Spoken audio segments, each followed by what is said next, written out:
ونعوذ بالله من شرور أنفسنا ومن سيئات أعمالنا من يهده الله فلا مضل له ومن يضلل فلا هادي له وأشهد أن لا إله إلا الله وحده لا شريك له وأشهد أن محمدا عبده ورسوله اللهم صل وسلم وبارك على نبينا وسيدنا محمد وعلى آله وصحبه أجمعين. Amma ba'd.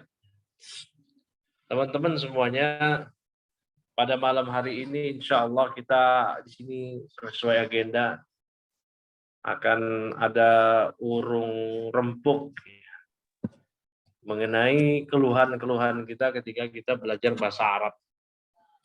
Sebagaimana yang diketahui, bahwasanya hukum belajar bahasa Arab itu matlub, dituntut. Artinya seseorang itu nggak lepas dari fardu ain atau fardu kifayah. Anggaplah fardu kifayah. Itu pun sudah ada fardunya. Dan teman-teman semuanya, sebagaimana yang kita ketahui, sering diulang-ulang oleh para guru-guru kita, ustadz-ustadz kita, bahwa belajar bahasa Arab ya itu adalah bagian dari mempelajari Islam. Kata Umar bin Khattab, ya, belajarilah bahasa Arab. Fa innahu juz'un min dinikum. Karena belajar bahasa Arab adalah bagian dari agama kalian. Karena tidak mungkin kita mengenal agama kita secara terperinci, secara mendetail, secara mendalam, itu tanpa bahasa Arab. Itu tidak mungkin. Tidak mungkin kita memahami Al-Quran, As-Sunnah tanpa ya, dan kita pun tidak mungkin mentadaburi Al-Quran tanpa bahasa Arab. Sementara mentadaburi Al-Quran itu hukumnya wajib. Allah Subhanahu wa taala berfirman, "Afala yatadabbaruna Al-Quran am ala qulubin aqfaluha?" Apakah mereka tidak mentadaburi Al-Quran? Ataukah ya kalbu mereka itu sudah terkunci sehingga mereka tidak mempelajari Al-Quran.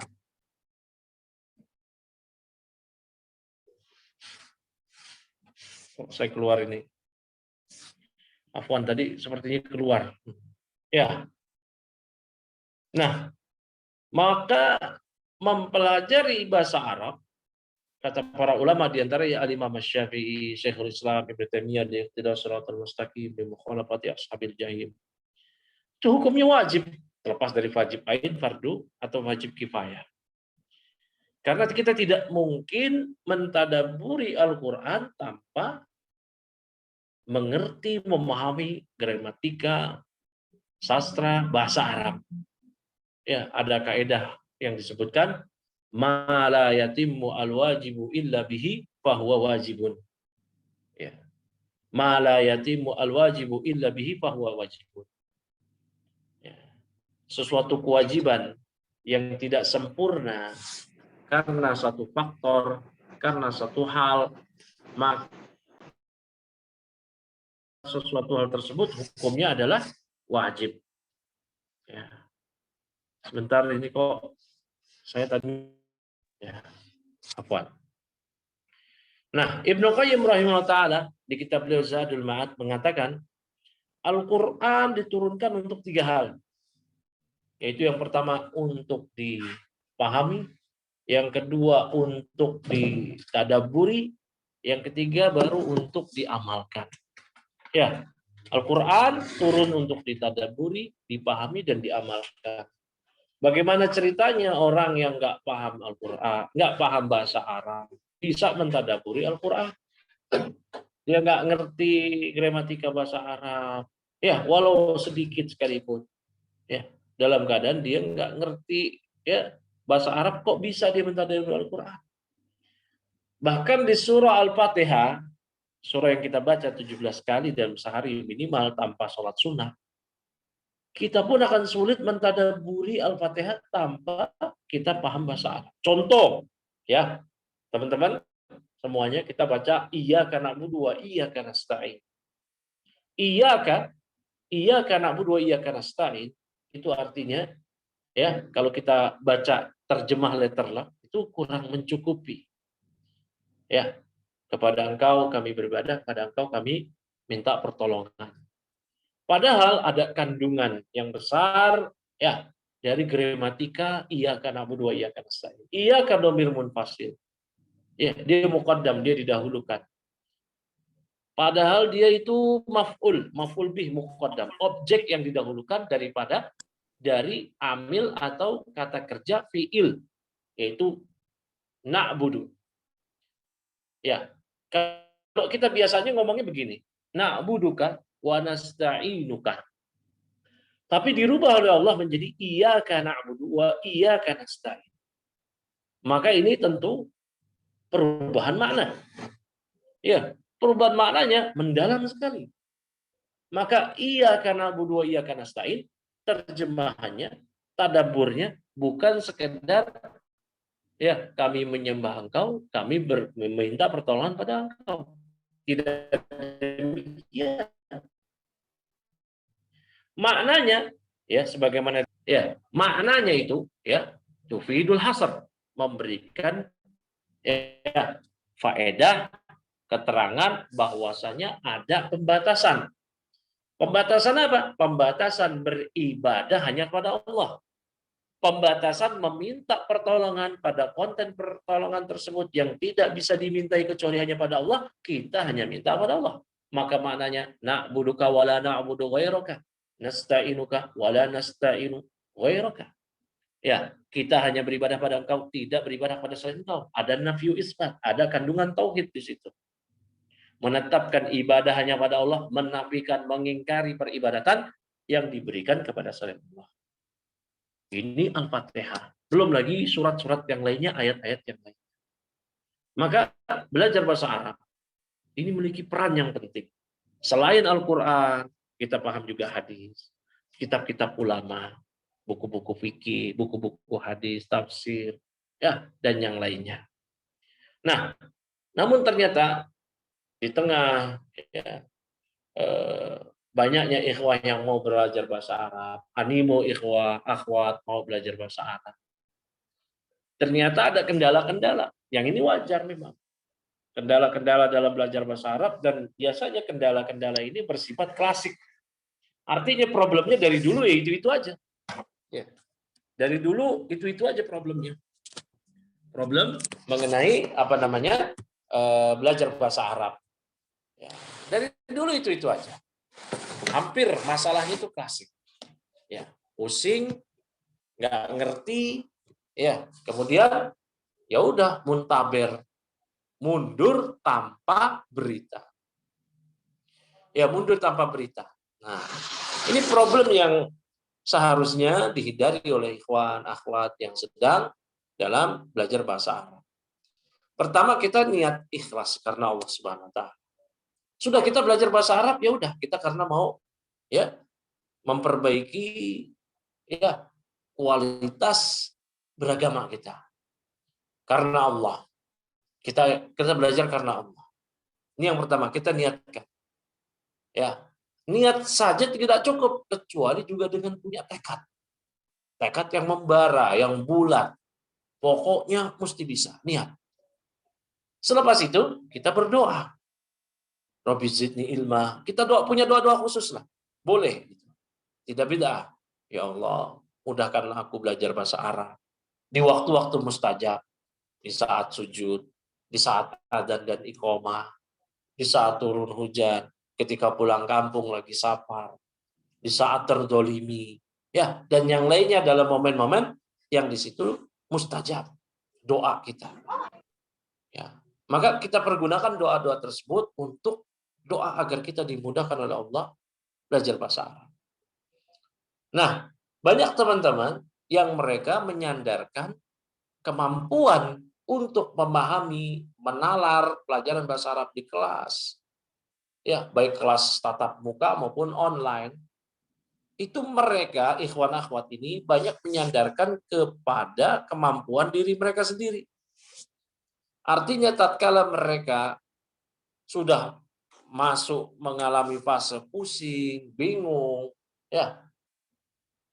Karena nahwu itu kata Syekh Al-Utsaimin, awalnya aja sha'ab, susah, akhirnya sha'ab juga ya, mudah kata Syekh Al-Utsaimin.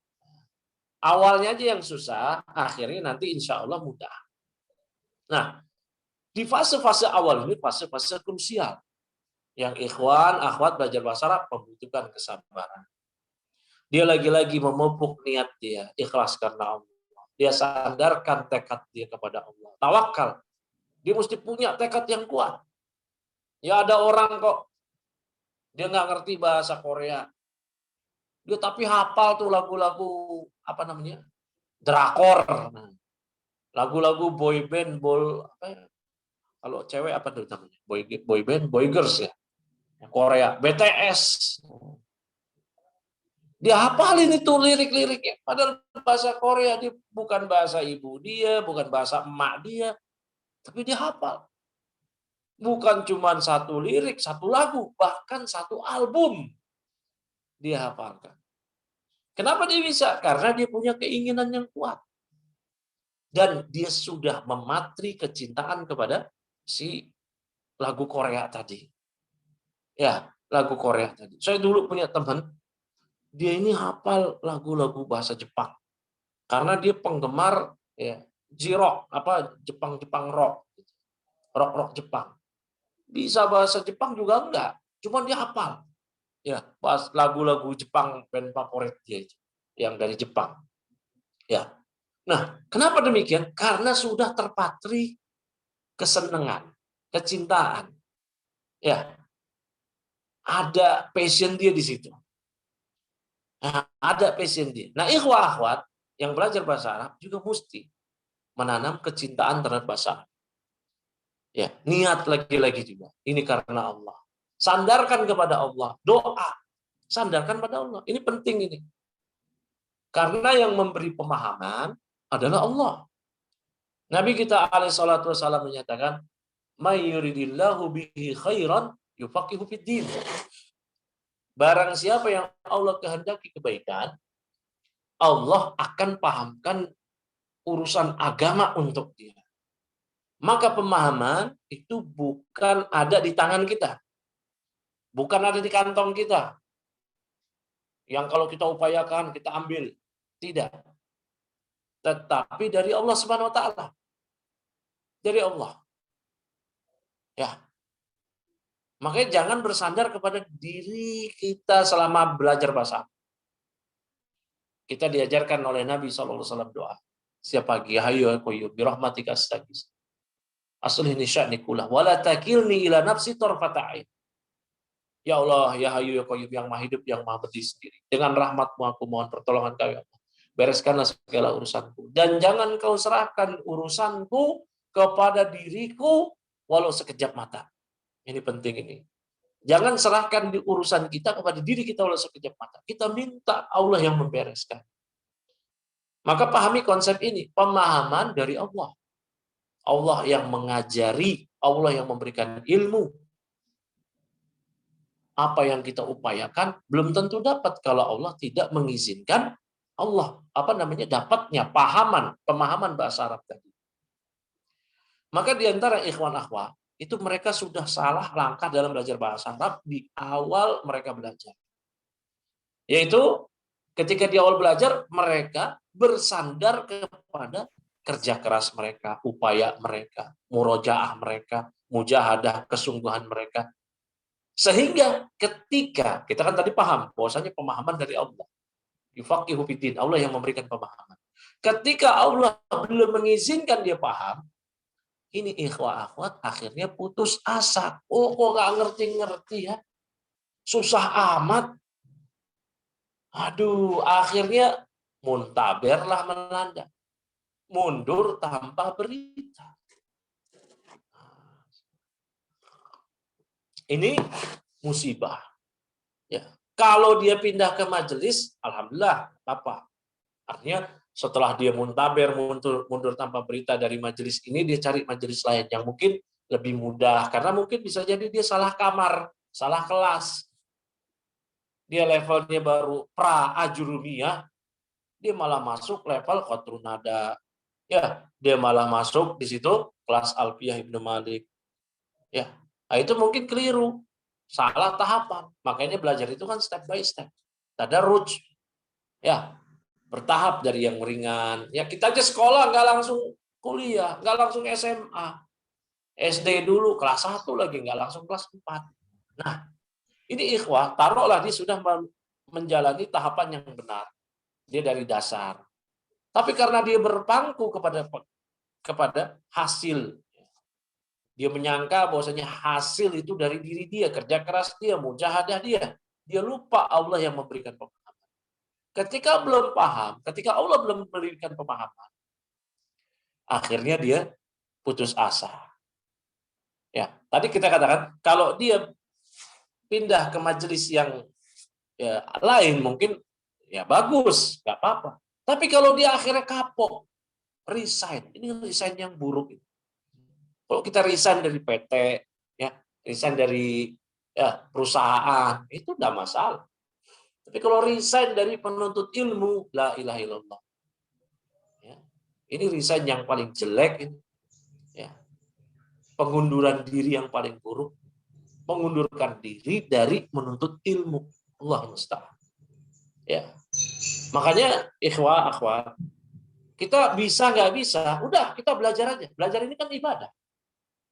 Pusing ya kapan lagi ikhwah kita pusing mikirin agama, mikirin jumlah ismiyah, jumlah fi'liyah, mana marfu, mana mansub, apa i'rab isim kana, isim ina beda-beda.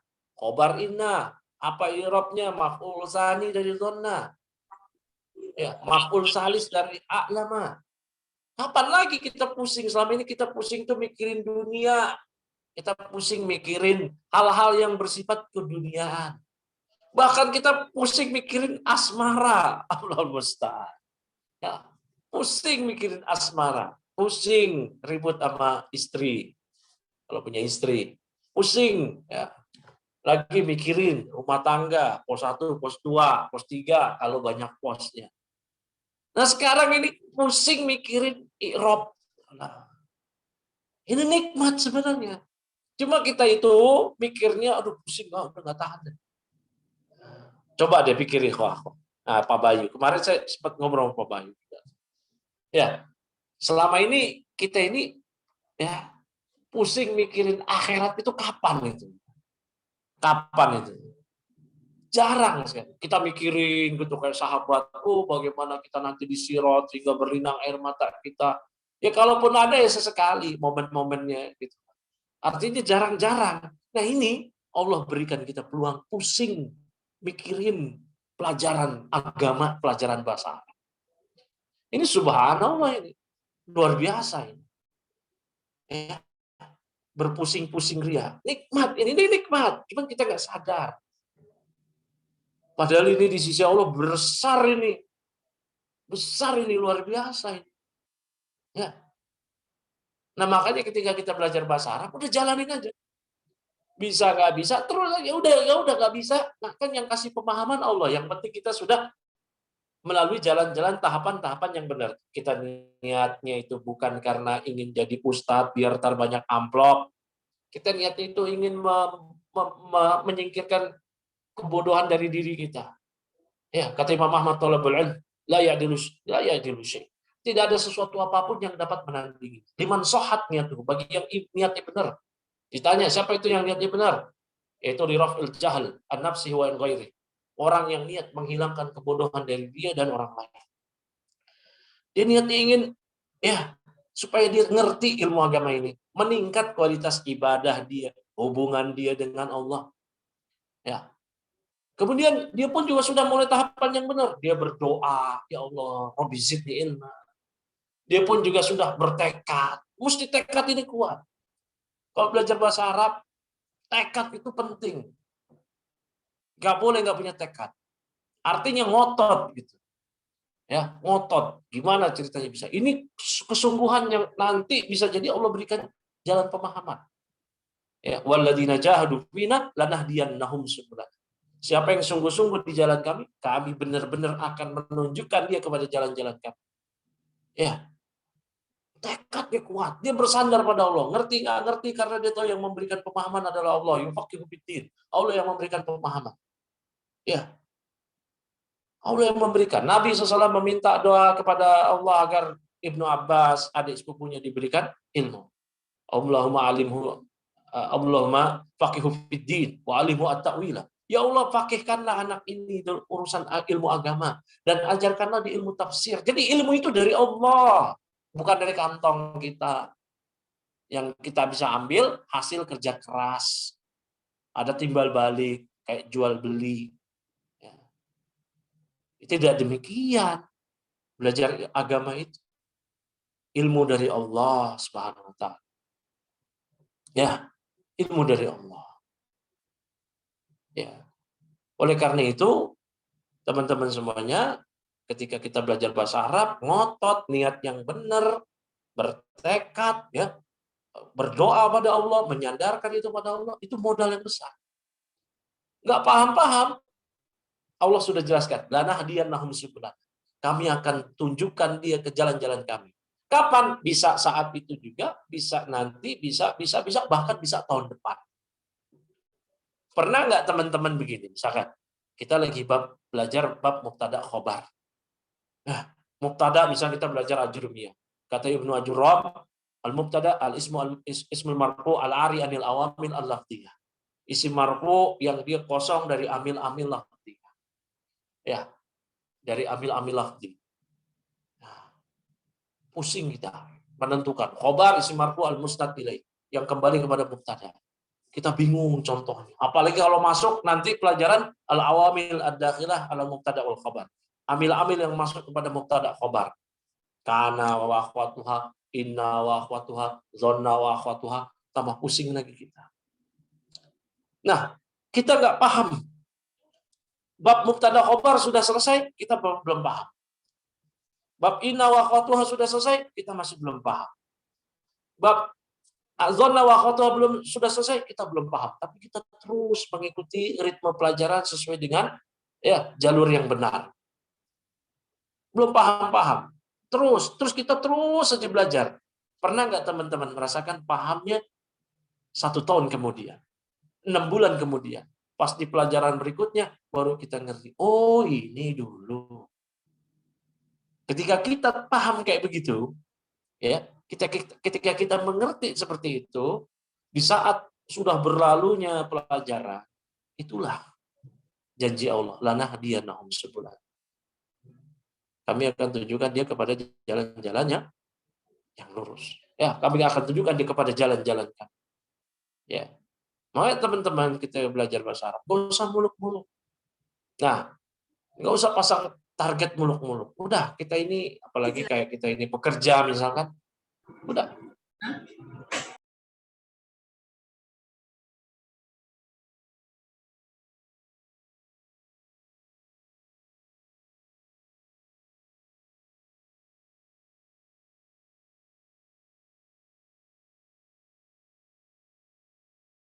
Ya, tetap punya tekad, terus nggak mundur. Bahkan kita punya teman di sini, santri. Apa itu?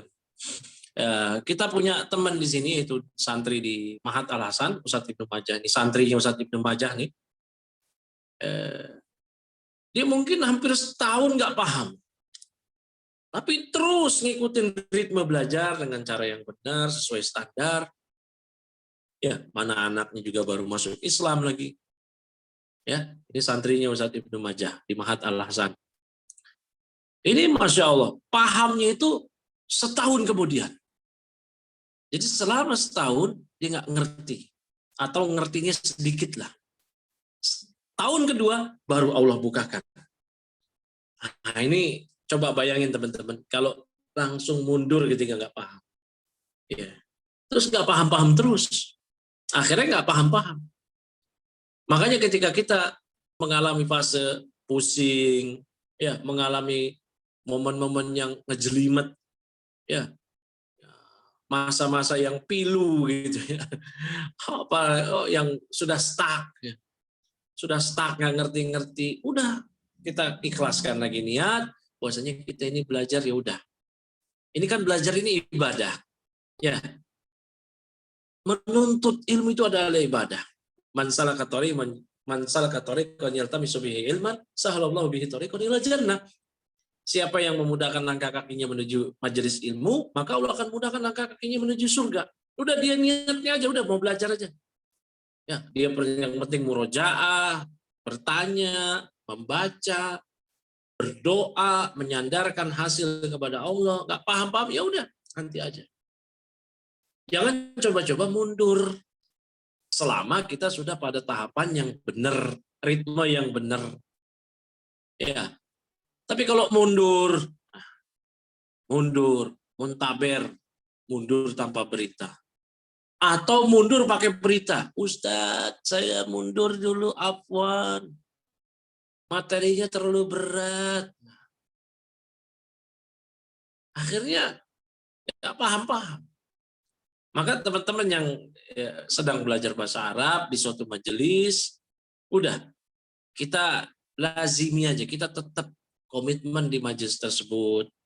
Ya, seberapa kita paham, alhamdulillah itu kebaikan, ilmu. Ya, kalau pahamnya sedikit, alhamdulillah. Pahamnya banyak, alhamdulillah. Ya, jadi jangan karena nggak paham-paham, akhirnya kita mundur. Kecuali tadi ya, kecuali kita memang salah dalam tahapan. Kita pemula masuk kelas menengah. Kita masih kelas menengah, masuk kelas lanjutan. Ya, kecuali kita memang keliru dalam tahapannya. Selama kita masih pada ritme yang benar, ya ternyata kemudian belum paham-paham, ya udah, ilmu itu dari Allah. Ya, nah, juga teman-teman ketika sudah mulai belajar bahasa Arab, mulai dong kita ubah sikap kita. Mungkin kemarin-kemarin kita punya pergaulan bebas sama teman-teman yang lain. Kok ketawa ketiwi di pinggir jalan. Ya, pas kita belajar bahasa Arab berarti kita sedang menuju jalan sebagai status baru penuntut ilmu. Ya, penuntut ilmu. Maka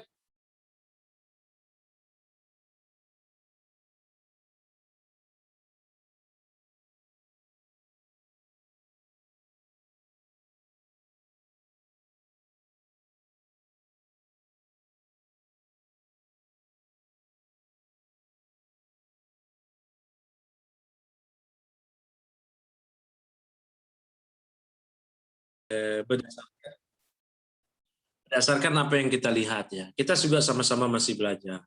Kita pun juga, ya saya pribadi juga masih paham-paham sedikit. Ya, artinya dengan pemahaman yang sedikit ini kita syukuri. Ya, kalau kita syukuri, nanti akan Allah tambah. Nah, jalan itu semua adalah istiqomah. Udah kita belajar bahasa Arab aja. Apalagi ya teman-teman yang Masya Allah ya, yang bukan santri tapi bekerja di pabrik, di kantor, mahasiswa, tapi mau ya memberikan waktunya untuk belajar bahasa Arab. Ini adalah sebuah hal yang besar ya di sisi Allah. Ini ya adalah sebuah kebaikan yang harusnya dipertahankan. Ya, ingat ya tadi ya, ketika kita nggak paham, ya udah kita bulatkan lagi tekad. Maksudnya kita ini belajar ini ya dalam rangka ibadah. Ya, pemahaman dari Allah bukan dari kita. Jangan bersandar kepada hasil yang kita tuai dari hasil murojaah, hadir di kelas, ya ngerjain PR, ikut ujian dan seterusnya. Ya, kalau kita bersandar kepada itu dan ketika kita nggak paham nanti kita akan putus asa. Ya, jadi gitu aja dari saya buat teman-teman semuanya. Semoga Allah Subhanahu wa taala anugerahkan kepada kita keistiqomahan untuk belajar bahasa Arab dan dimudahkan pintu-pintu pemahaman. Aku qouli hada wabillahi taufik wassallallahu wasallam ala nabiyina wa sayyidina Muhammadin wa ala alihi washabbihi ajmain. Ya, saya serahkan kepada moderator Pak Bayu untuk dilanjutkan materi ini kepada guru kita ya, Ustadz Ibnu Majah. Ya, silakan Pak Bayu. Ya, jazakallahu khair Ustadz atas materinya. Sebenarnya pembicara malam hari ini ada 3 ya. Satunya Ustadz Abu Ibrahim Yusuf Qadarullah, beliau sedang sakit ya, syafahullah. Selanjutnya untuk materi kedua akan disampaikan oleh Ustadz Ibnu Majah. Silakan Ustadz. Baik. Bismillahirrahmanirrahim. Assalamualaikum warahmatullahi wabarakatuh. Alhamdulillah. Alhamdulillahilladzi bi ni'matihi tatimmus shalihat.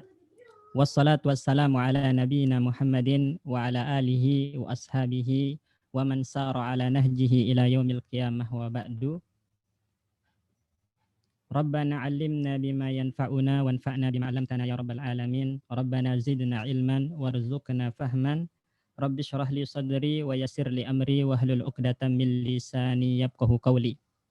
Taib ikhwani fillah, teman-teman sekalian yang dimuliakan oleh Allah Subhanahu wa taala.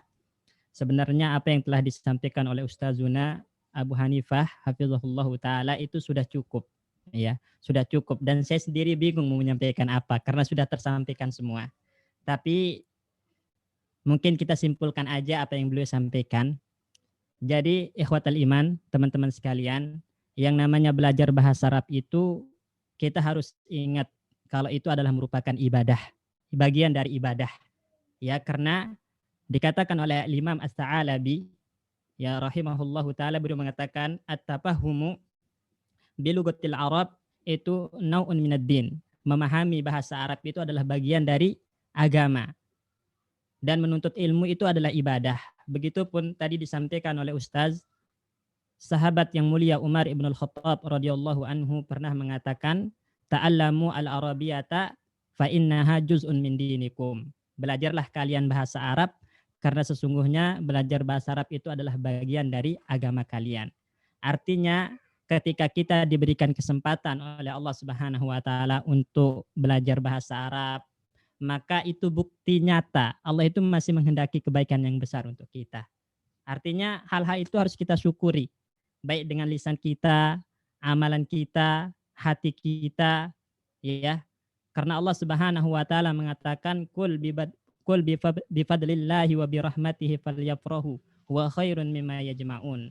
Katakanlah Muhammad kepada umatmu, hendaklah mereka berbahagia dengan keutamaan dan rahmat Allah. Sebab keutamaan dan rahmat Allah itu lebih baik bagi mereka daripada harta ghanimah yang mereka kumpulkan. Lebih baik daripada harta dunia yang mereka kumpulkan. Kesempatan belajar bahasa Arab, kesempatan menjadi penuntut ilmu itu lebih baik daripada harta dunia yang ada dalam kehidupan ini. Jadi kita syukuri ikhwan. Kemudian yang kedua, yang disampaikan oleh Ustaz tadi, bahwasannya ketika kita hendak belajar bahasa Arab supaya tidak gampang mundur tanpa berita atau muntaber istilahnya, hal yang pertama kali kita munculkan itu ikhwan adalah perasaan suka. Ya, rasa suka terhadap ilmu tersebut, rasa cinta terhadap ilmu tersebut. Dan belajar bahasa Arab itu adalah merupakan konsekuensi juga dari kecintaan kita kepada Allah dan Rasul-Nya. Kenapa? Karena dikatakan oleh Al-Imam As-Sa'alabi juga, beliau mengatakan man ahabballaha ta'ala, barang siapa yang mencintai Allah, ahabba rasulahu, maka dia juga harus mencintai Rasulnya Muhammad sallallahu alaihi wasallam. Wa man ahabba rasula, barang siapa yang mencintai Rasul, maksudnya barang siapa yang mencintai Muhammad sallallahu alaihi wasallam yang dari bangsa Arab, ahabbal araba, maka dia juga harus mencintai orang-orang Arab. Wa man ahabbal araba, barang siapa yang mencintai orang-orang Arab, ahabbal arabiyata, dia juga harus mencintai bahasa Arab. Karena bahasa Arab itu nazala biha afdalul kutubi. Allah turunkan dengannya itu seutama-utama, sebaik-baik kitab, yaitu Al-Qur'anul Karim, dan diturunkan kepada seluruh umat manusia, baik itu yang ajam maupun yang Arab. Ya, jadi tanamkan rasa cinta ketika belajar bahasa Arab, dan ingat mencintai bahasa Arab itu adalah konsekuensi atau bagian dari kecintaan kita kepada Allah dan Rasul-Nya.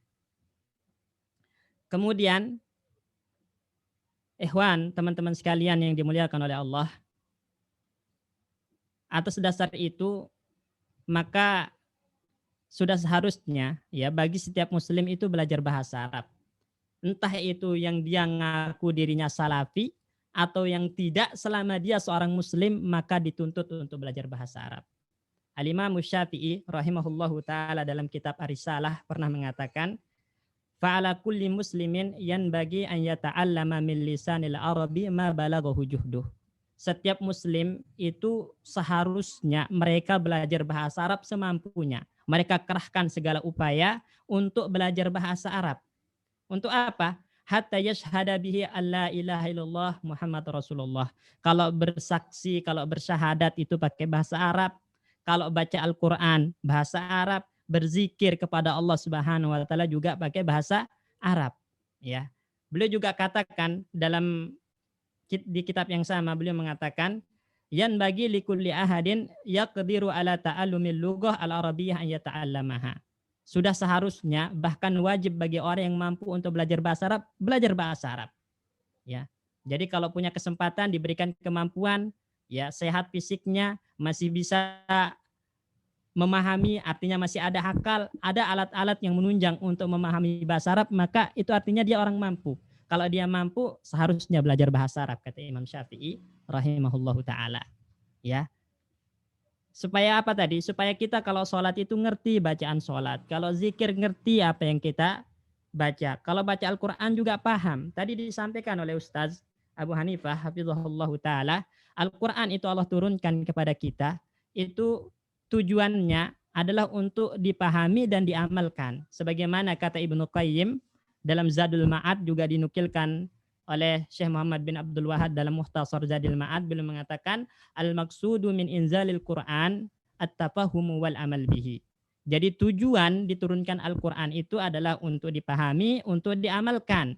Sedangkan membaca, menghafal wasilatun ilaiha, hanya perantara untuk bisa memahaminya, untuk bisa mengamalkannya. Dan enggak mungkin tadi kita bisa paham Al-Quran itu kecuali kalau ngerti bahasa Arab.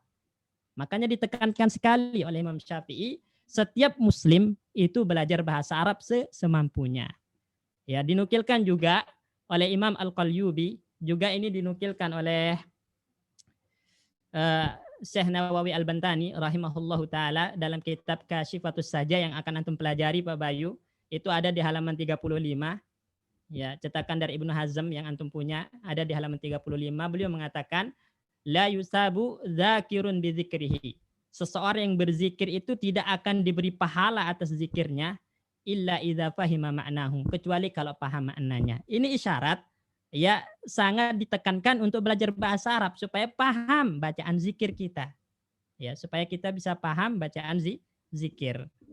Ya, jadi tanamkan rasa cinta. Kemudian ingat, ya belajar bahasa Arab itu adalah merupakan bagian dari kewajiban yang dituntut kepada setiap muslim, sebagaimana tadi dikatakan oleh Imam Syafi'i rahimahullahu ta'ala, dengan tujuan agar kita benar-benar bisa memahami bacaan sholat kita, bisa memahami zikir-zikir kita, bisa memahami Nabi SAW dengan pemahaman yang benar.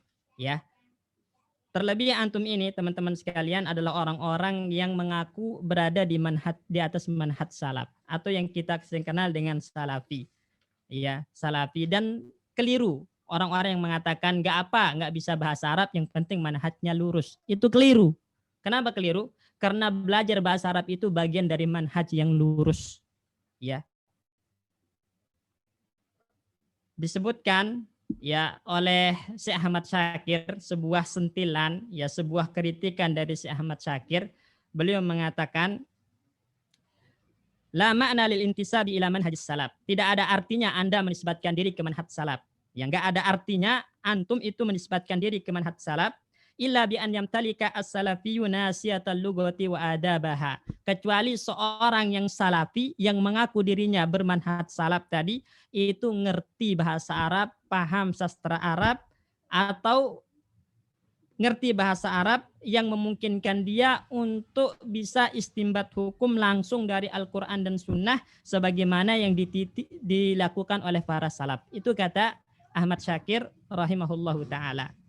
Dan juga dikatakan oleh sebagian para ulama seperti Abul Barak, beliau mengatakan faman kanat aqidatuhu sunniyatan salafiyatan, barang siapa yang menyangka atau mengira akidahnya itu adalah akidah sunni, manhajnya adalah manhaj salafi, fa innahu ya'rifu ma yahtajuhu min lisanil arabi, maka dia pasti adalah orang yang sadar, orang yang tahu apa yang dia butuhkan dari bahasa Arab untuk menunjang pemahamannya terhadap ilmu-ilmu syariat.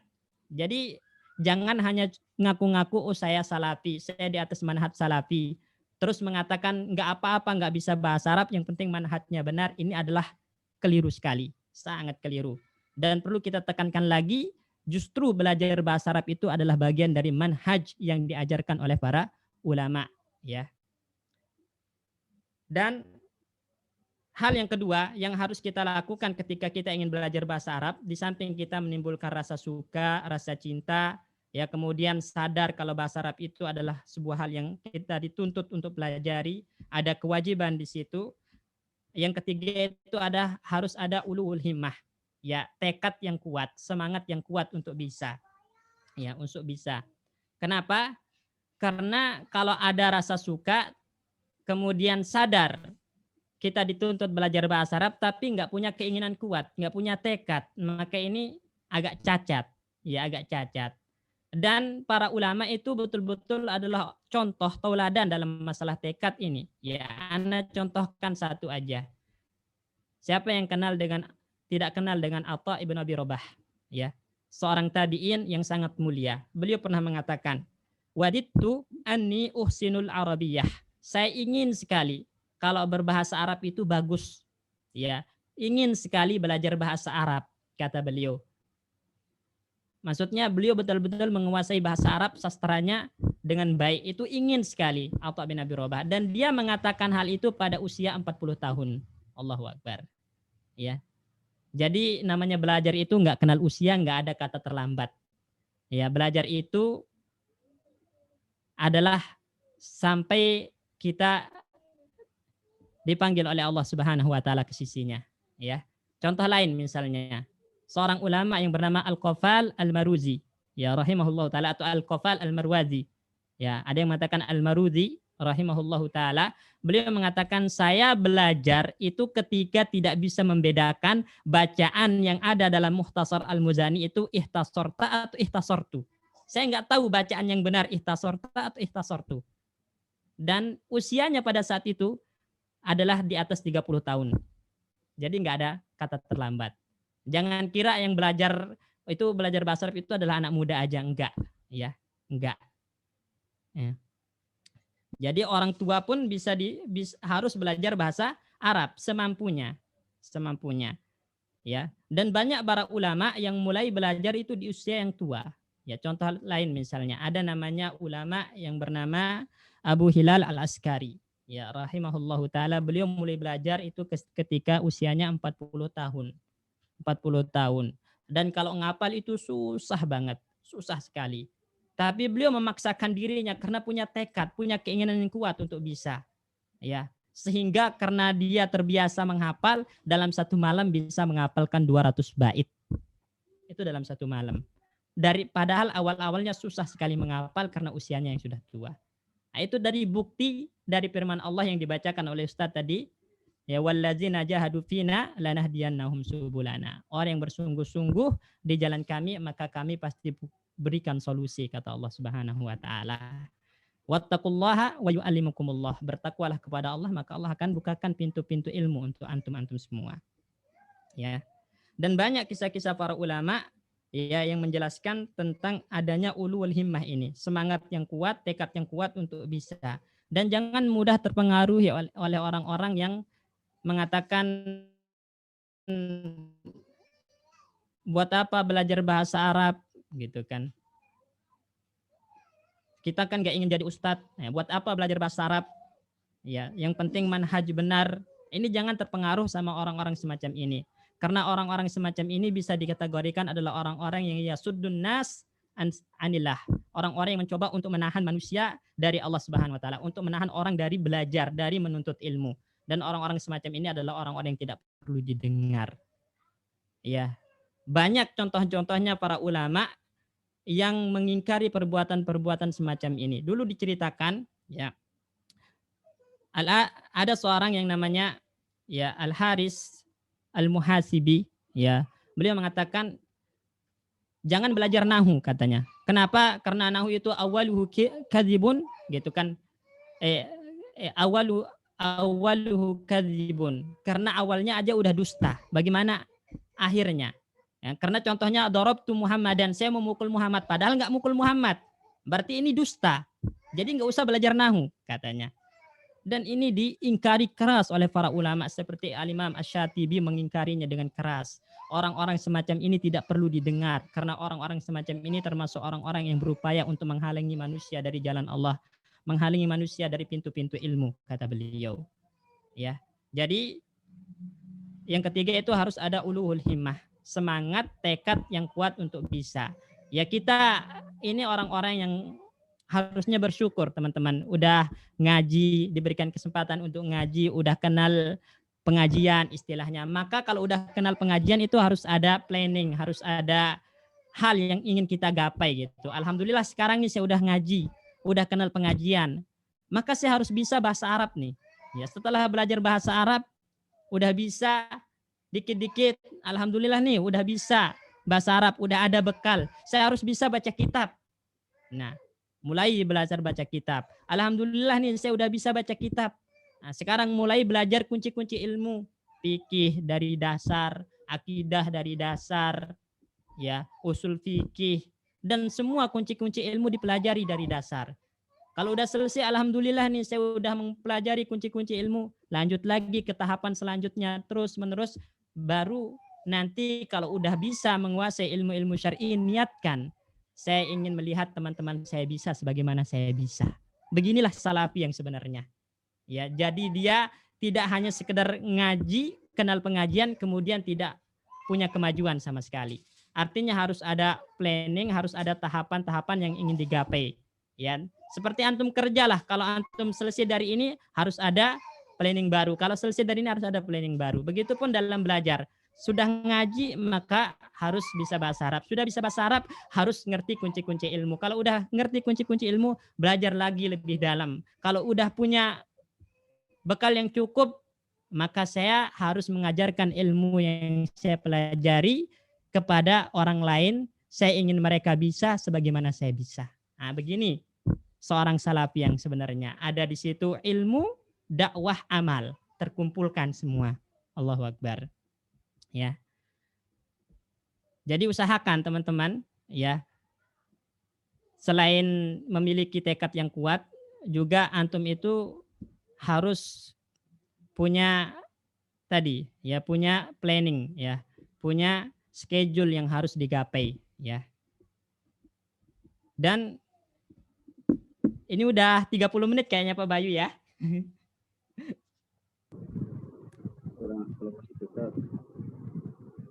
Ya. Lanjut Ustadz, lanjut. Jangan Ustadz. Antum udah nyampaikan semua Ustadz, udah terwakili insya Allah. Ustadz. Ntar terlalu malam ini, besok pada kerja. Ya gimana Ustadz?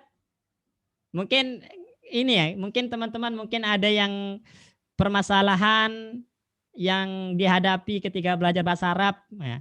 Mungkin Ustadz Abu Hanifah nanti punya solusinya, atau mungkin Ana punya solusinya, bisalah ditanyakan atau apa ya, tukar pendapat istilahnya, sharing lah istilahnya. Sisanya sepertinya kita gunakan seperti itu Pak Bayu ya. Oh iya. Ya, sekarang Ustaz. Mungkin silakan itu kalau, mungkin itu yang saya sampaikan ya dari Ana. Tidak banyak dan tidak ada ilmu baru. Tapi semoga apa yang disampaikan itu menjadi pengingat karena kata Allah wa dzakir fa inna dzikra tanfa'ul mu'minin. Ini bagi orang-orang beriman. Barakallahu fikum. silakan pada rekan-rekan sekalian bila ada yang mau ditanyakan atau yang mau didiskusikan terkait dengan permasalahan pembelajaran bahasa Arab ya. Silakan kalau ada yang mau kita sharing.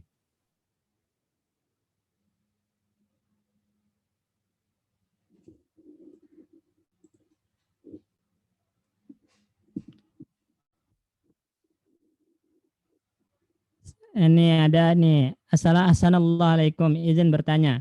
Ya, di sini ada, seringkali kita ketika saya belajar bahasa Arab timbul perasaan sombong, seolah-olah saya lebih baik dari orang lain. Mohon arahan dan nasihatnya Ustadz. Jadi Ikhwan, ya ketika antum belajar, itu niatkan yang pertama kali itu adalah untuk mengangkat kebodohan dari diri kalian. Jadi untuk mengangkat kebodohan dari diri kita. Itu niat yang pertama, Ikhwan. Ya. Niat yang pertama kali ketika belajar itu adalah untuk mengangkat kebodohan dari diri kita. Ya. Dan orang yang niatnya belajar untuk mengangkat kebodohan dari diri kita, maka dia semakin dia belajar semakin sadar kalau dirinya bodoh. Nah, untuk sombong itu bagaimana mungkin gitu kan? Bagaimana mungkin? Jadi ada yang salah ketika awal niatnya. Kalau memang dia belajar, kemudian setelah belajar itu muncul niat sombong, berarti dari awal niat itu ada yang salah, ada yang keliru. Maka niatkan ketika belajar itu pertama kali mengangkat kebodohan dari diri kita. Dan semakin kita belajar, maka semakin tahu ternyata kita ini enggak tahu apa-apa. Ya, antum baru tahu hadza misalnya. Ternyata di atas hadza doang, ternyata masih ada isim isyarah yang lainnya. Ya, hadza. Misalnya contoh hadza itu untuk isyarah mudzakkar. Sedangkan yang antum tahu hadhihi itu untuk isyarah muannas. Ternyata selain hadhihi itu ada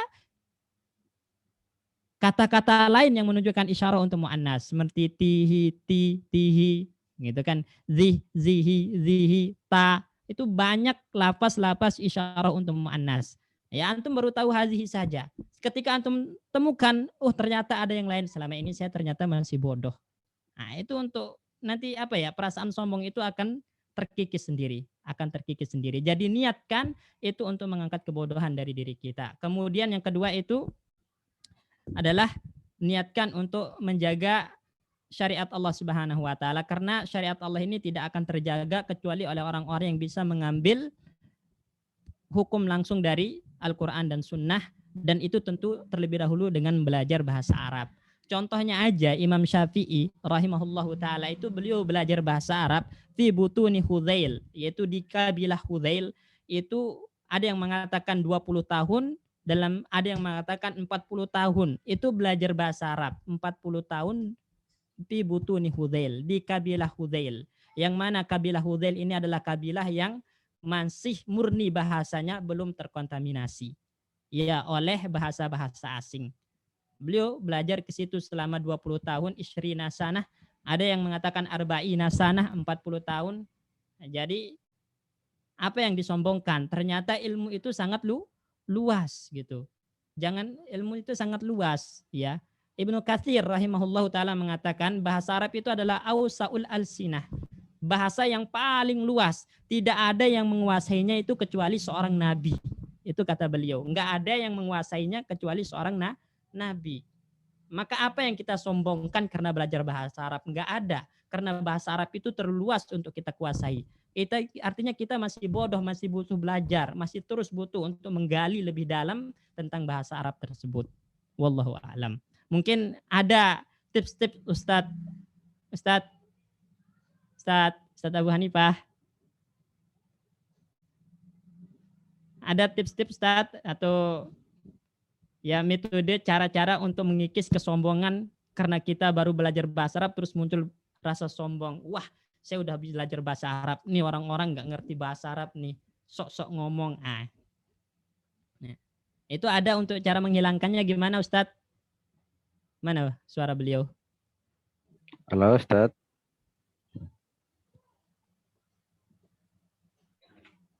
Ustadz.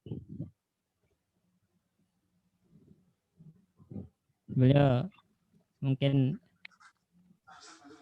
Ya itu beliau udah muncul. Ustadz silakan. Itu awal mulai belajar bahasa Arab apa dulu yang harus dipelajari? Apa nahu dulu atau sorof dulu atau kita belajar bahasa Arab di ghairi natiqin biha? Wah, ini berat ini pertanyaannya. Ya kalau di mahat kita di Al Hasan yang kita terapin ya mungkin mahat kita ini penuh kekurangan ya. Artinya yang kita dapati juga mungkin itu yang terbaik buat kita, tapi banyak kekurangan sekali, apalagi kalau dibandingkan dengan tempat lain ya, yang bagus-bagus. Tapi dari yang serba kurang ini kita sudah dapati bahwasanya kita memulai bukan dengan nahu dulu, tapi dengan percakapan dasar yang tujuannya untuk mengenalkan mufrodat atau kosakata. bagi para pemula yang nol bahasa Arab. Kemudian kita barengi dengan sorob dasar. Sorob dasar ya fungsinya untuk karena sorob ini juga dikatakan oleh para ulama ibunya bahasa Arab, ya, ibunya. Bukan nahu tapi sorob. Nah, sorob ini pun juga yang kita kenalkan dasar sekali. Ya, semisal kita ajarkan untuk pemula Mukhtarat karya Ustadz Al-Rafiq Gufron, itu bagus sekali untuk mengenalkan ya perubahan itu kata kerja dari masdar, fil madi, fil mudhari, isim fa'il, isim maf'ul, ya fil amr, fil nahi, isim makan, isim zaman, ya masdar mimi, isim alat, itu bagus sekali. Nah, itu pun kita kenalkan hanya metode hafalan tasrif dari wazan-wazan, ada 22 wazan. Ya, bagaimana teman-teman yang baru belajar bisa mentasrif. Misalkan dia dapat kata kerja intolaqa, itu dari wazan apa? Ya, nanti dia bisa mentasrif intolaqa, yantoliku, dia nanti tahu juga masdarnya, fil amrnya, ya isim fa'il, isim maf'ul dan seterusnya. Jadi kita tidak memulai dengan nahu. Bahkan kita dua pekan ini untuk santri-santri baru itu belum belajar nahu, tapi baru menghafal sorob. Alhamdulillah sudah teman-teman sudah menghafal 22 wazan dalam 10-12 pertemuan, belum belajar nahu. Ya, karena yang sudah-sudah kalau kita belajar nahu duluan langsung pusing duluan. Ya, teman-teman yang baru belajar nanti kalau sudah pusing duluan ya yang seperti yang sudah-sudah ya, terkena berbagai macam penyakit, tabir lah dan yang lainnya. Ya, jadi kita memulainya dengan bahasa Arabnya itu dengan mengenal mufrodat, yaitu dengan percakapan dasar yang ringan-ringan. Kita gunakan Arabiyah linasyiin, ya, Al-Arabiyah linasyiin, kemudian dengan sorob. Baru nanti kita belajar nahwu. Dan sorobnya nanti juga berlanjut. Karena sorob di Mukhtarat hanya pengenalan, nanti kita lanjutkan dengan alamzilah atas tasrifiyah. Itu kalau di tempat kita yang penuh kekurangan. Artinya di tempat lain mungkin metodenya jauh lebih bagus. Mungkin ada yang memulai dengan nahu, tapi karena keterbatasan SDM kita, ya keterbatasan apa yang ada pada kita, ya itu juga yang keterbatasan pengetahuan kita. Kita mulainya dari sorob bukan dari nahu. Ya, itu pertanyaan terkait dari siapa itu? Dari saudara Al-Akh Ian Abu Hafid, ya hafidzakallah. Itu aja Pak Bayu, silakan.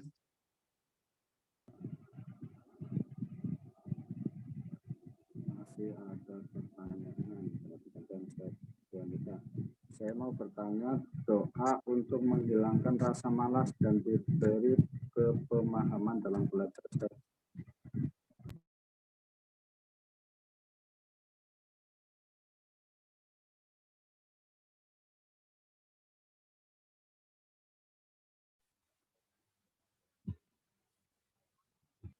Ustadz Abu Hanifah atau Ustadz itu aja.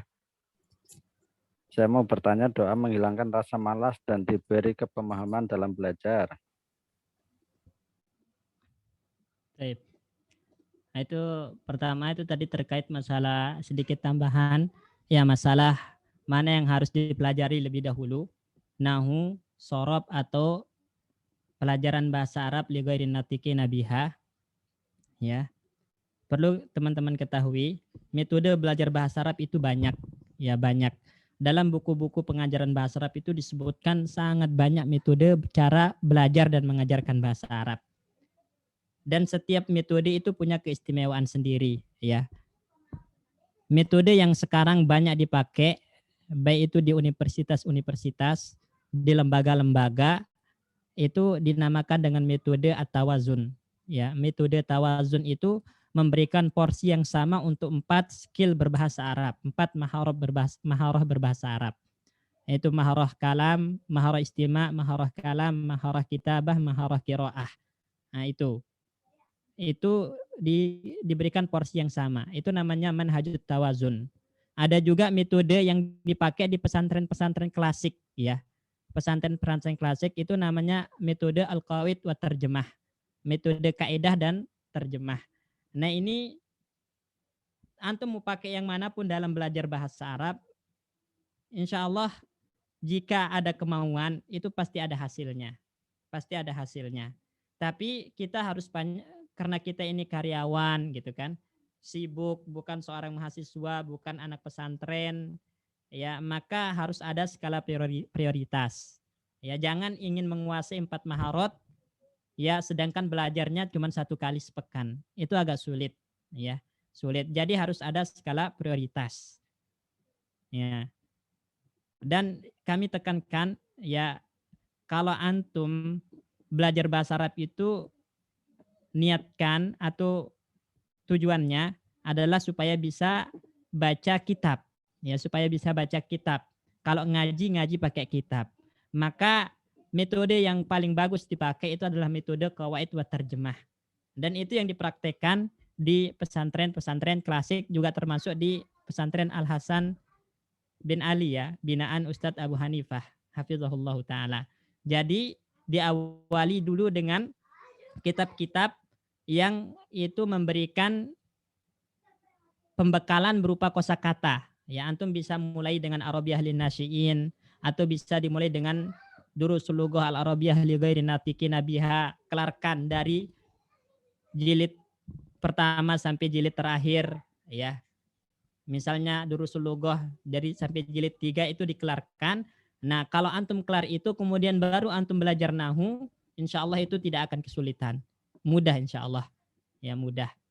Karena antum udah punya khalfiyah, punya latar belakang istilahnya. Ada penopang, sudah nggak asing lagi dengan yang namanya apa nanti dijelaskan di situ, yang namanya musanna, yang namanya jama, yang namanya nakiroh, yang namanya ma'rifat, mubtada, itu tidak asing lagi.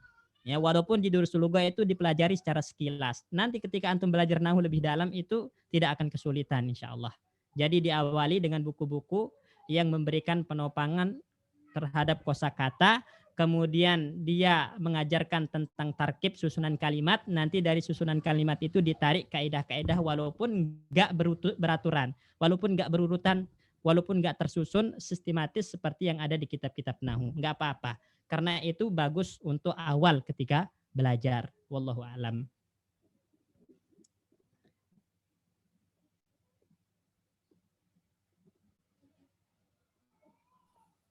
Terkadang terkendala dengan pekerjaan, terutama terkait waktu. Bagaimana kiat supaya selalu bisa terus semangat untuk belajar bahasa Arab? Mohon pencerahannya untuk bisa memanfaatkan waktu untuk belajar meski di waktu yang Anda merasa sibuk. Barakallahu fiik.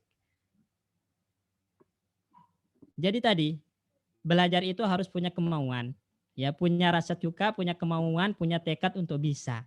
Dan yang namanya belajar itu ikhwan, kita yang harus meluangkan waktu, bukan cari waktu luang. Ya, jadi kita yang harus meluangkan waktu, bukan cari waktu luang. Ya, sesibuk apapun kita bekerja, itu urusan dunia. Tapi belajar menjadi penuntut ilmu itu adalah urusan akhirat.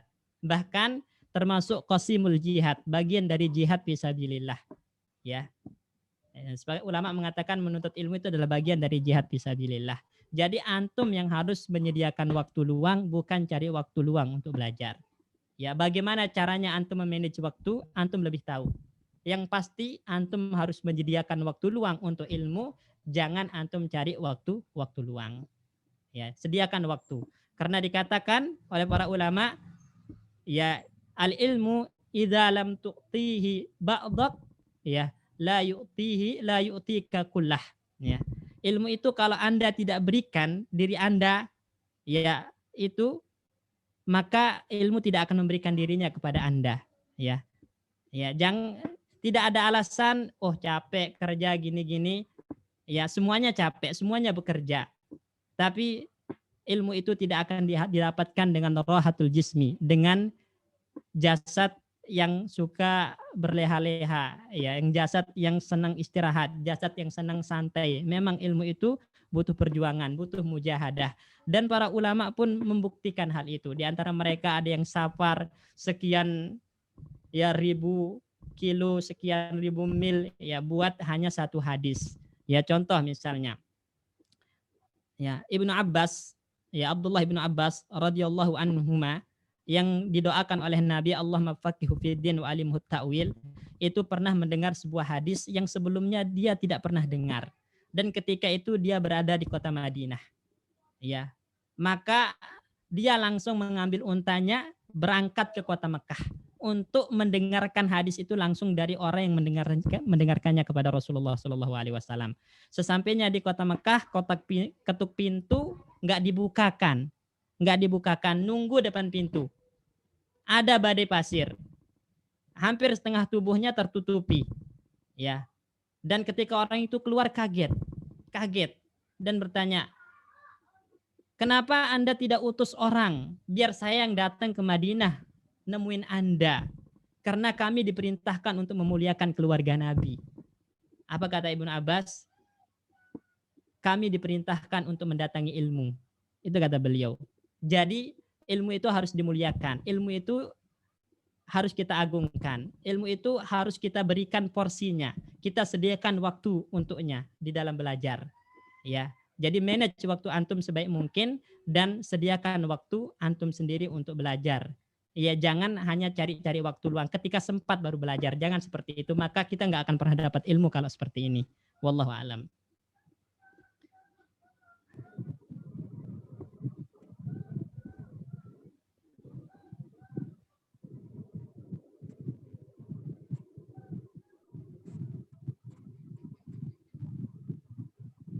Selanjutnya, Ustaz Abu Hanifah ada pertanyaan. Ustaz, saya izin bertanya, banyak orang ngomong bergurau, kalau mau pintar bahasa Arab jadilah I. Halo Ustaz. Ustaz Abu Hanifah, dengar? Apa? Suara saya bisa terdengar. Gimana Pak Bayu, nggak dengar saya? Iya, saya ulangi Ustaz. Ustaz izin bertanya, banyak orang ngomong bergurau, kalau mau pintar bahasa Arab jadilah TKI ke Arab. Sebulan entar juga lancar ngomong bahasa Arabnya. Tapi anak dengar dari video Ustaz Farhan Abu Quraihan, malah ada yang udah lama belajar di Yaman saja baca kitabnya masih berantakan. Mohon pencerahan agar diri ini semakin semangat. Barakallahu fiik. Ya, itu keliru ya. Kalau mau bisa bahasa Arab jadi TKI aja sebulan lancar. Ya, saya sering ketemu TKI di Saudi ya, dari berbagai suku di Indonesia. Itu kelihatannya aja bahasa Arab, tapi itu bukan bahasa Arab. Itu bahasa Amiyah, bukan bahasa Arab. Ya, yang kalau kita haji atau umroh, bis travel itu sopirnya orang Indonesia. Kalau di hotel, cateringnya orang Indonesia, bahkan dominan dari suku tertentu di kita. Ya, itu mereka nggak bisa bahasa Arab. Itu cuma bahasa Amiyah. Ya, bahasa Amiyah. Sama kayak orang-orang Bangladesh di Saudi, itu bukan bahasa Arab. Bahasa Amiyah. Bahasa pasaran lah. Artinya itu keliru ya kalau jadi TKI bisa bahasa Arab. Coba mereka suruh baca kitab gundul gitu. Nggak bisa. Nah, mengenai yang berikutnya lagi, jadi kalau mau bisa bahasa Arab ya belajar. Innamal ilmu bita'allum, kata Nabi SAW. Ilmu itu didapati dengan cara belajar. Ya, bukan dengan cara jadi kerja TKI. Karena bahasa Arab ini beda dengan bahasa yang lain ya. Ada grammarnya. Yang orang Arab aja kalau nggak belajar, dia nggak bisa bahasa Arab. Orang Arab kalau nggak belajar bahasa Arab, mereka nggak bisa bahasa Arab. Nah, terus tadi juga ya di Yaman. Ya saya ngeliat sendiri juga di Yaman. Ada memang ikhwah-ikhwah kita yang sudah lama tapi nggak bisa baca kitab. Jangankan yang di Yaman, ya teman-teman kita yang di Jamiah Islamiyah Madinah, ya pulang-pulang bergelar dengan gelar akademik dari Madinah, tapi ya itu juga disaksikan itu sama Ustadz Ibnu Majah. Ternyata juga baca kitabnya juga tidak terlalu lancar. Ya, kita sama-sama masih belajar ya, tapi kan kita tahu gitu. Ya, ini artinya ya fenomena ini ya memecut kita, memompa semangat kita bahwa kita ini nggak ketinggalan gitu dari orang-orang yang ada di luar negeri, terutama di Timur Tengah sekalipun. Ya, makanya coba lihat ya itu para kiai-kiai dari ya Nahdlatul Ulama, mereka punya karya-karya dalam bahasa Arab. Ya, dalam karya bahasa Arab. Padahal kayak misalkan kayak Haji Sahal Mahmud itu nggak pernah belajar di negeri Arab. Tapi karya-karya dia mayoritas bahasa Arab dan berat-berat, ada syarah Al-Luma, Usul Fiqh dan yang lainnya, karena mereka punya apa ya, kesungguhan yang ini harus kita tiru gitu, bahkan harus kita lampaui. Kok bisa kita yang menisbahkan diri kepada Ahlus Sunnah wal Jamaah, kita malah di belakang mereka, harusnya kita yang lebih mendahului mereka. Seperti itu. Jadi itu ya pertama ya, saya ulangi ya, itu keliru asumsi kalau bisa bahasa Arab belajar ke TKI aja gitu. Ke TKI itu keliru karena yang digunakan oleh TKI itu bukan bahasa Arab, tapi bahasa Amiyah. Nah, adapun yang fenomena di Yaman, di Universitas Islam Madinah, bahkan di Libya sendiri, Ustadz Ibnu Majah sering bilang teman-teman sekelasnya juga ya, yang lulus, yang bisa baca kitab, bisa bahasa Arab itu hanya sebagian, itu ya, itu memang fenomena ini merata. Artinya bahasa Arab ini didapatkan bagi orang yang sungguh-sungguh. Bukan karena belajar di Yaman, belajar di Saudi, belajar di Libya pasti bisa, tidak bisa. Tempat itu nggak mentazkiyah, nggak merekomendasi orangnya. Ya, al-ardu la tuqaddisu ahlaha. Tempat ini tidak merekomendasi orang yang berada di tempat tersebut. Jadi begitu ya. Kitab Nahwu apa yang dipelajari bagi pemula, ya itu tadi yang sebagaimana dijelaskan Ustaz Ibnu Majah ya, mau belajar Muyassar, mau belajar Ajrumiyah, ya yang penting adalah pengajarnya dan kitanya, itu penting ini. Dua hal ini. Pengajarnya dia yang mungkin, dia yang menguasai materi, yang kedua kitanya dengan dari tahapan-tahapan yang tadi kita bicarakan, ya insya Allah kitab apapun selama kitab itu dasar. Kalau kita pemula misalkan Muyassar, Al-Ajrumiyah, atau Durus Lughah juga ada nahunya di jilid 2. Ya, itu insya Allah akan memberikan manfaat. Baik, berikutnya nanti akan dijawab oleh Ustadz Ibnu Majah mungkin gitu. Ya, Fadhil Ustadz, silakan. Yang lain jawab.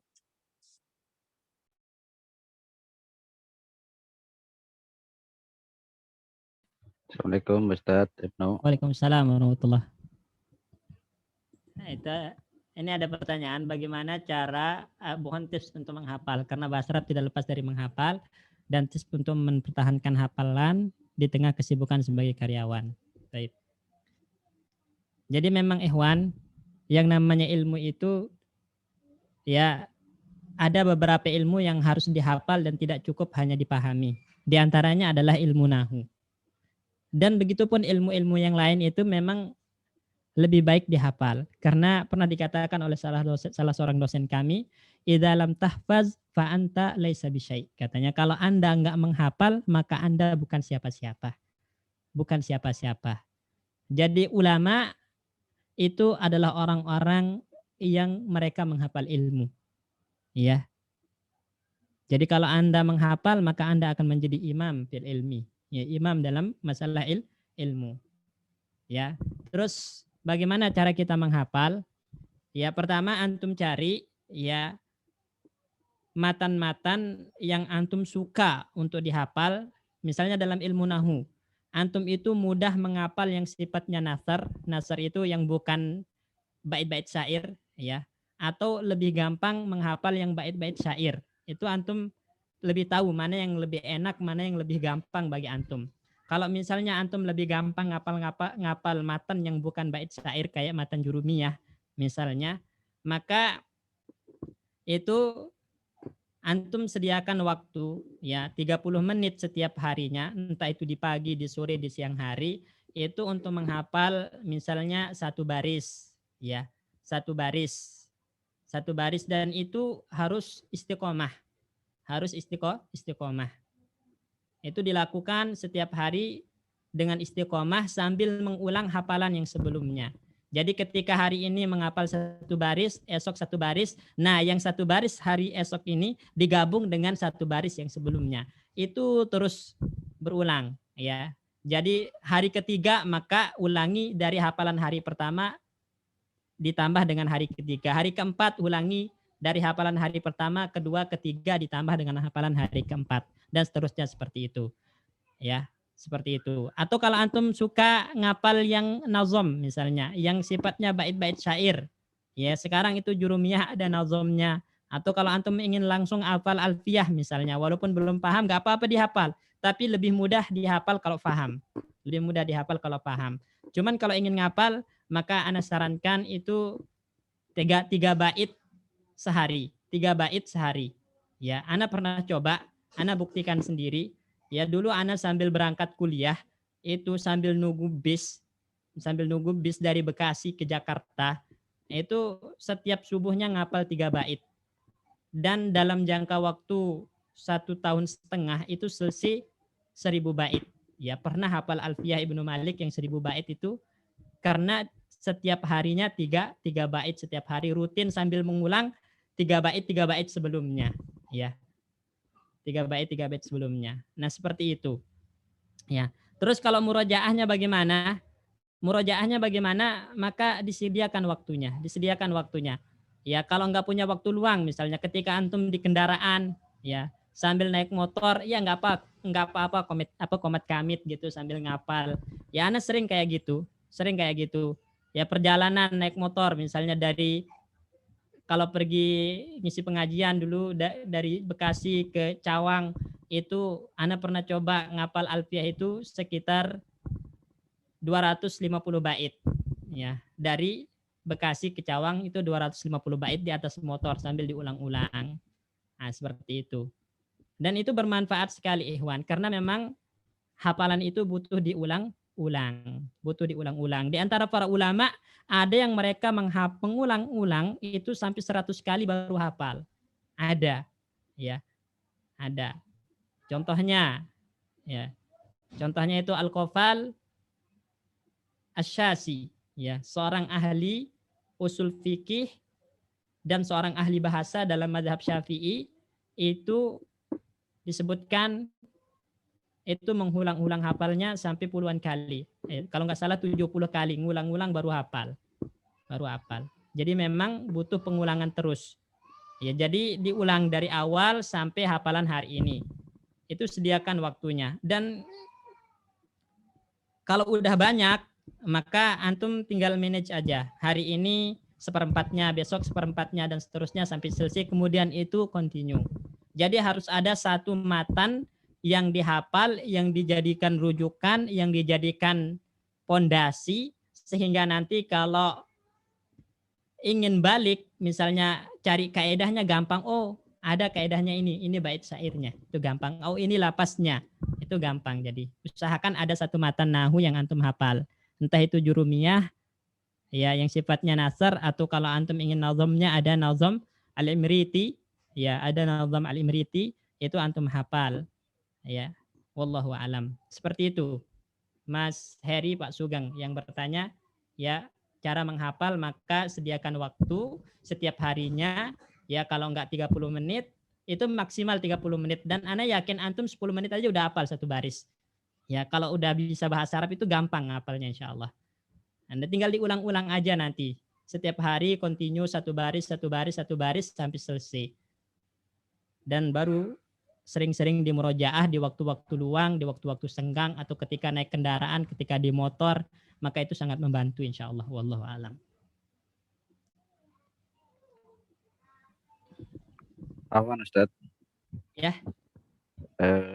Ini yang chat atas ada yang belum dibaca. Izin bertanya Ustaz, anak-anak masih SMP sedang belajar bahasa Arab online. Ikutnya grup PA ibu-ibu, ikut sejak lulus SD pakai kitab Durusul-Lughah. Sudah masuk jilid 2, tapi sejak ikut belajar bahasa Arab, anak-anak ini saking banyak tugas, urusan sekolah agak tercecer, tapi anaknya suka sekali, sehingga sering mengerjakan tugas sampai larut malam. Nilai sekolahnya jadi agak turun, semua nilai mata pelajaran. Mohon saran Ustadz, apakah sebaiknya anak batasi anak belajar bahasa Arabnya, dan anak-anak hampir tidak naik kelas. Wah, itu pertanyaan ke Ustaz Abu Hanifah itu. Tafadhol, biar lebih bijak dijawabnya.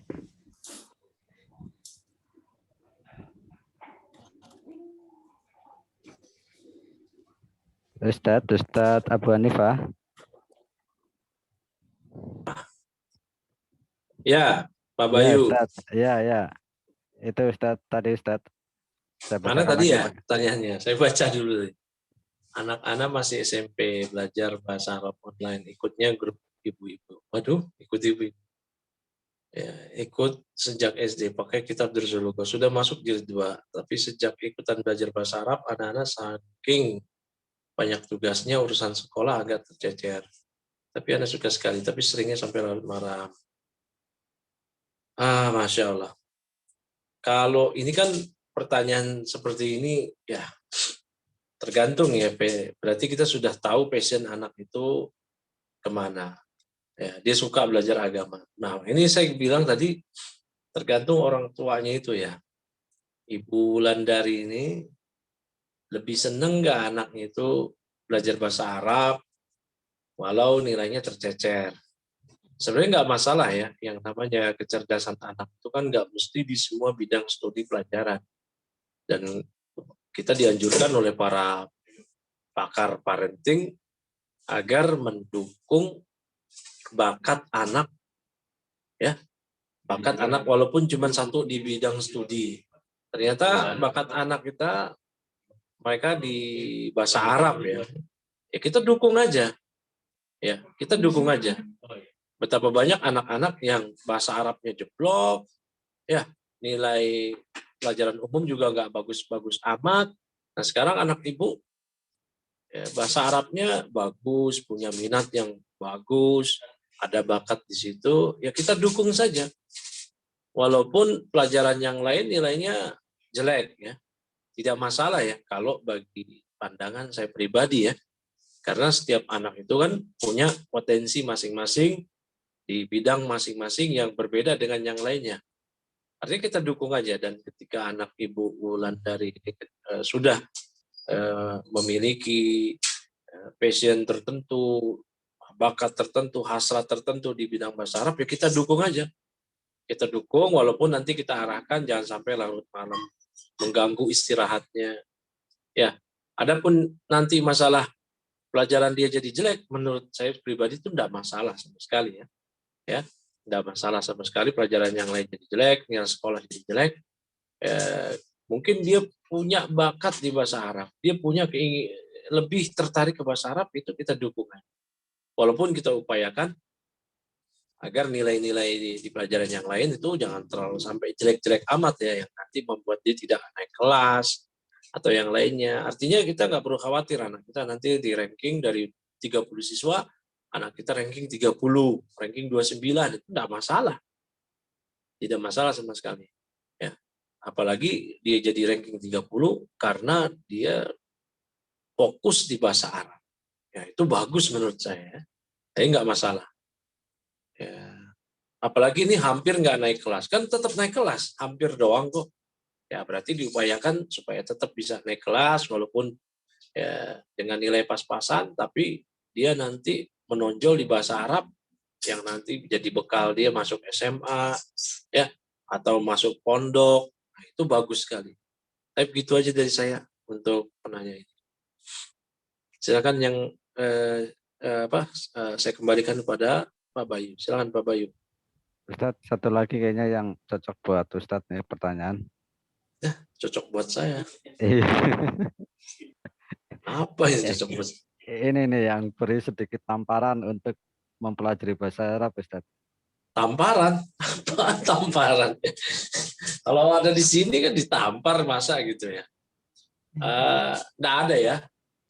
Artinya kita cukup sadar aja bahwasanya kita ini butuh ilmu. Ya, kita ini sudah ngaji. Kok ngaji kita ini bertahun-tahun begini-gini aja. Sementara jalan untuk menuju meningkatnya kualitas ilmu kita dan kuantitas dari tambahan-tambahan ilmu itu, yaitu tidak ada jalan lain kecuali dengan belajar bahasa Arab. Coba deh, kita ini stagnan, jalan di tempat, karena kita ini nggak belajar bahasa Arab. Kita kenal pengajian 10 tahun lalu. 10 tahun lalu sampai hari ini, kita cuma tahu sakofah aja, wawasan-wawasan aja. Artinya kulit-kulitnya aja. Dan kita akan tertinggal sama satu orang yang baru masuk Islam, baru ngaji, tapi dia fokus bahasa Arab, 1 bulan dia sudah kenal mubtada khobar, dia sudah kenal hada hadi. Ya, apalagi 1 tahun dia mungkin sudah bisa baca kitab gundul. Nah, artinya kita sadari aja, ketika kita tidak belajar bahasa Arab, kita begini-gini aja. Begini-gini aja. Kita memang belajar bahasa Arab bukan untuk jadi ustadz, ya, tetapi untuk menghilangkan kebodohan dari diri kita dan orang lain. Kapan itu untuk orang lain? Kalau kita sudah mumpuni, gitu. Jadi nggak ada yang perlu ditampar-tampar ini, Pak Bayu. Insya Allah cukup sadar aja. Kita dari dulu kok gini-gini aja, ya, gini-gini aja. Cobalah ada kemauan untuk maju, untuk meningkat. Saya rasa cukup ya. Sudah malam ini, ya. Silakan Pak Bayu. Ya, masih ada 2 pertanyaan kayaknya, Ustadz Ibnu Majah, silakan. Ini ada pertanyaan masuk ya ke direct message ya pribadi. Itu dari Pak Ibrahim ya, tentang tadi masalah apa tadi? Ini nanya apa yang dimaksud dengan menghafal, sebelumnya belajar nahu, setelah itu bahasannya apa ya? Oh, jadi ini kesimpulan yang tadi ingin ditanyakan. Jadi gini Pak Ibrahim, ya ketika kita belajar bahasa Arab itu, maka ada 3 jenis manusia dalam belajar bahasa Arab. Pertama, orang-orang yang berlebihan. Jadi ada orang belajar bahasa Arab itu berlebih-lebihan. Ya, berlebih-lebihan. Karena mereka menjadikan belajar bahasa Arab itu tujuan utama. Tujuan utama. Sehingga kalau menemukan nanti di Al-Quran, itu ada yang tidak sesuai dengan kaidah bahasa Arab yang disalahkan Al-Quran. Ini yang disalahkan Al-Quran. Ini ada orang-orang semacam ini dan biasanya adalah orang-orang orientalis. Ya, orang-orang orientalis, orang-orang zindik itu belajar bahasa Arab untuk mencari kesalahan-kesalahan yang ada di dalam Al-Quran. Ini tujuan utama mereka belajar itu adalah untuk mencari kesalahan-kesalahan Al-Quran dan hadis Nabi. Ini jenis manusia yang pertama. Kemudian jenis yang kedua itu adalah orang-orang yang meremehkan.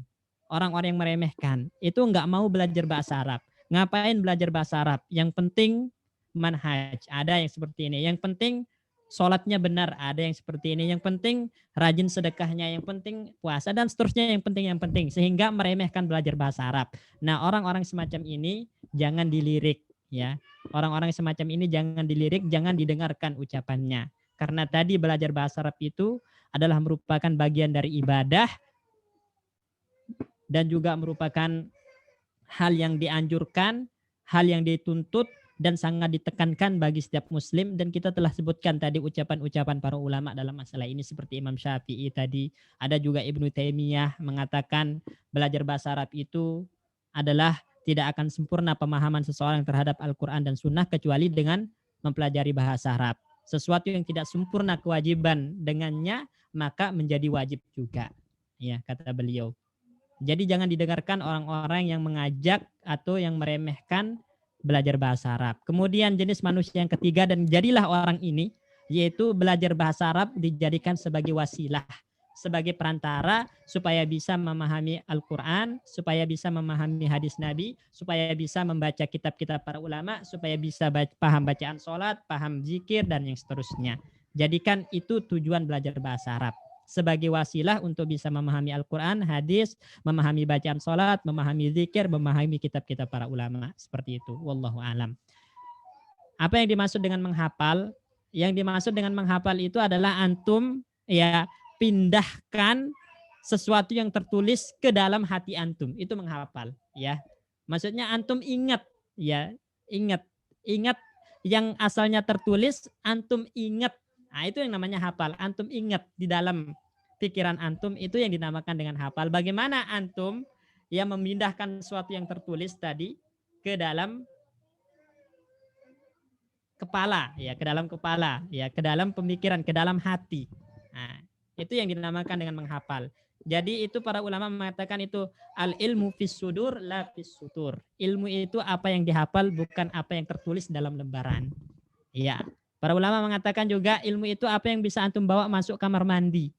Ya, apa maksudnya? Ada dalam hati, ada dalam kepala. Enggak perlu bawa lembaran kertas, enggak perlu bawa kitab, tapi udah dalam hati antum ilmu. Nah, itu yang dimaksud dengan menghafal. Ya, wallahu a'lam.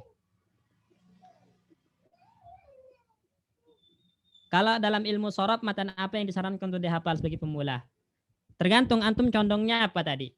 Menghafal yang sifatnya nazom, yang dia bait-bait syair, atau yang sifatnya nasr. Ya, karena nanti setiap orang berbeda-beda kecondongannya. Ada yang lebih gampang ngapal nasr yang bukan bait-bait syair, ada yang lebih gampang ngapal bait-bait syair. Ya, bait-bait syair. Kalau misalnya mau ngapal matan sorof yang bait-bait syair, ada Nazmul Maqsud. Nah, itu bisa dihafal. Nazm al-Maqsud. Ya, wallahu alam.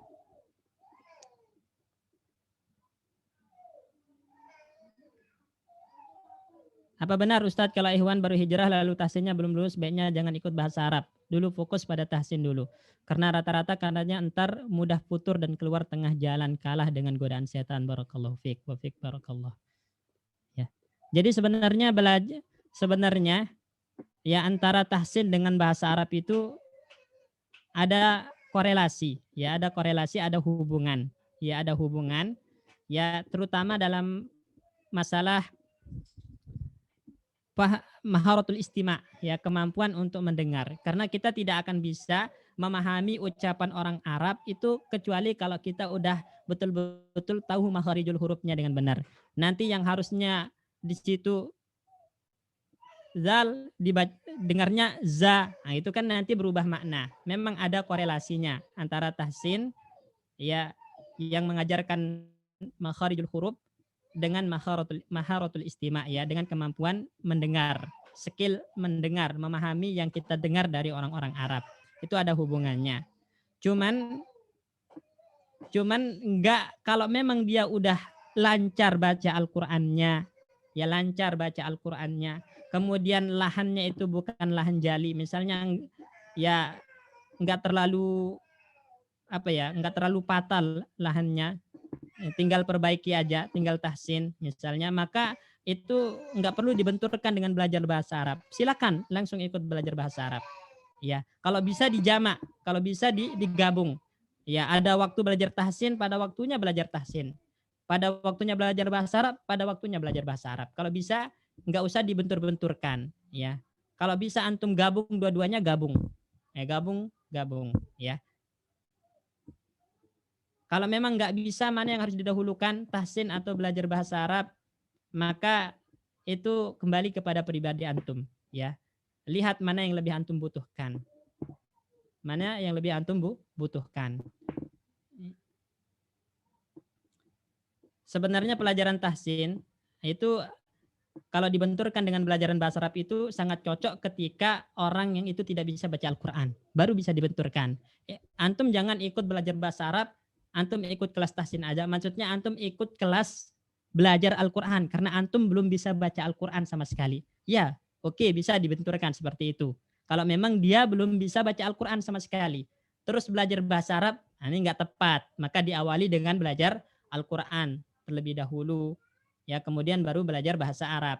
Kalau dia orangnya udah bisa baca Al-Quran, cuman mungkin ada masih keliru-keliru dari segi makharijul huruf, ya, dan terus dibenturkan dengan belajar bahasa Arab, antum jangan belajar bahasa Arab, lebih baik tahsin dulu. Ini juga tidak tepat. Kalau bisa dikasih porsi masing-masing. Ketika belajar tahsin ya belajar tahsin. Kalau udah waktunya belajar bahasa Arab, belajar bahasa Arab. Seperti itu, wallahu alam.